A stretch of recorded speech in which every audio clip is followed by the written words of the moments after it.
Be happy, mga kaibigan. At ito po naman po ang 10 basic things needed in raising stingless bee. Ayan. Dapat tandaan po natin ito, mga kababayan. Una po, yung ating protection sa sarili. Kailangan meron po tayong bee veil para hindi po pasukan ng mga lukutan ang ating mata, ilong, bibig, at nakisot sa actually ang kisot po nila ay gamot. Maraming health advantage para sa ating katawan. Kung saan po ang trigger point na natamaan ng sting ng bees, huwag po kayo matakot, gamot po yan. At marami po kaming pinagdaanan bago kami nagtiwala, bago kami pumasok sa gantong larangan sa beekeeping. Okay, number 2 po, kailangan palagi po tayo mag-research, makinig sa may mga karanasan sa beekeeping, lalo na po kung may mga training, seminar about beekeeping. O paalaala lang po, sa iba pong probinsya mahal ang pag-aaral sa beekeeping. Pero dito po sa Beekeepers Association of Camarines Norte, ayan, mag-join na lang po kayo sa association para patuloy po ang ating pag-aaral, pagsasaliksik. Long life study po ito. More on educational program ang ating association. Marami kayong matututunan. Isang tao, maraming profesyon. Yan po ang nagagawa ng beekeeping advocacy. At syempre, pangatlo po, yung beehive tools natin, yung mga pambukas sa box, kailangan malinis, na-sterilize, at kailangan lagi po nating iingatan pagkagamit para hindi siya nagmumukhang luma. At sa hygienic din, kailangan laging malinis. At ito po ang pang-apat, yung beehive box po natin. Ayan, pwede naman po tayo mag-create ng makakasanayan natin ng mga design ng beehive box. Conforme po yan kung ano po ang inyong mga kinasanayan.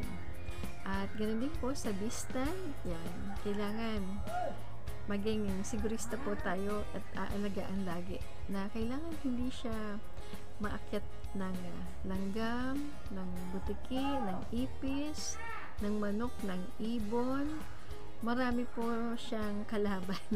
Ayan, kaya kailangan pa rin natin ang bee stand. At ganoon din po sa smoker po. Ayan. Yung ibang beekeeper po, pagdating sa stingless bee colonies, hindi sila nagamit ng smoker. Pero panigurado na lang po tayo kasi nagko-collect tayo ng iba't ibang bees na magiging pet sa ating garden. Ayan. Kailangan pa rin ng smoker. Okay. Yung glass jar po natin, kailangan sterilize, malinis. Huwag po natin ilalagay ang ating honey sa mga ginamit na sa langis, sa mga kailangan na mga liquid. Kailangan as in na sterilize siya at malinis. At ganoon din po yung ating mga salaan, kailangan na-sterilize din at malinis, stainless, para yung sa hygiene niya ay comfortable siya at maayos.